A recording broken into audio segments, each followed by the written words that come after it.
Hello, good morning बच्चों। Class 8th ए, B और सी। मैं आप लोग को आपका सबक 7वां पानी की रवानी पढ़ाना चाहूँगी, जिसे आप लोग तसरी के रूप में भी इस्तेमाल कर सकते हैं और खुलासे के रूप में भी इस्तेमाल कर सकते हैं। अब है आपका अल्फाज के माने साहिल।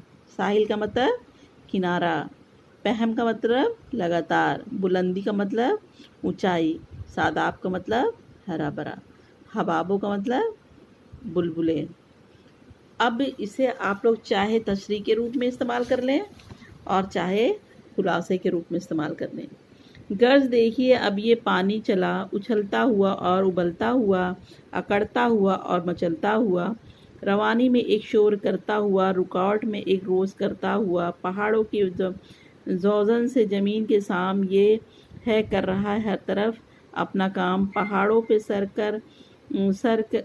को पटकता हुआ, चट्टानों पे दामन चटकता हुआ, वो पहले साहिल दबाता हुआ, साहिल का मतलब किनारा, ये सब्ज़ है चादर बिछाता हुआ, वो गाता हुआ जोश खाता हुआ, वो लहरों पे पहम बजाता हुआ, पहम का मतलब लगातार, बढ़ता हुआ जोश खाता हुआ, बिगड़ता हुआ कफ मुंह में लाता हुआ, छलकता हुआ, डगमगाता हुआ, लचकता हुआ, लड़खड़ाता हुआ, लरसता हुआ, तिलमिलाता हुआ, बलकता हुआ, बिलबिलाता हुआ, बुलंदी से गिराता हुआ, बुलंदी मतलब ऊंचाई, नशीबों में फिरता फिराता हुआ, उचकता हुआ और उड़ाता हुआ, अटकता हुआ और मुड़ता हुआ, वो खेतों में राहें करता हुआ, ज़मीनों को सादा मतलब हरा भरा करता हुआ, ये थालों की गुर्दों को भरता हुआ, वो धरती पे एहसान धरता हुआ, लपकता हुआ, दंदनाता हुआ, संभलता हुआ और छलकता हुआ, चमकता हुआ और छलकता हुआ, हिबाबों की फौजें बढ़ाता हुआ, हिबाबों मतलब बुलबुले, यूं ही अलगरज है ये पानी रवां। अब मैं इसका खुलासा बताऊंगी और इसे आप लोग खुलासा या तशरीह समझकर करिएगा बच्चों। देखो, अकबर इलाहाबादी उर्दू के बहुत मशहूर शायर थे। इन्होंने ज़्यादातर अपने कलाम में मगरबी तहजीब व तमद्दुन पर तंज़ व ज़राफ़त के बारे में बताया है।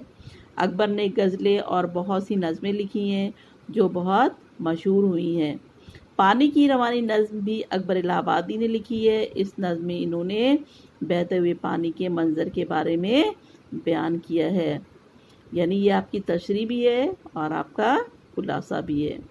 दरिया का पानी जो पहाड़ों के दामन से निकलता है, उछलता है और लहराता हुआ बढ़ता चला जाता है, कभी चट्टानों में अपने छींटे उड़ाता है और कभी दरिया की शक्ल में चुपचाप साहिल की तरफ बढ़ता है और खेतों को हरा भरा करता है। गुनगुनाता हुआ ये पानी इतने जोश में आता है कि इसमें झाग पैदा हो जाते हैं। तब ऐसा लगता है गोया ये गुस्से में है। गर्ज पानी लहराता हुआ, बलखाता हुआ गिरता चला जाता है। वो आगे बढ़ाए ला रहे हैं।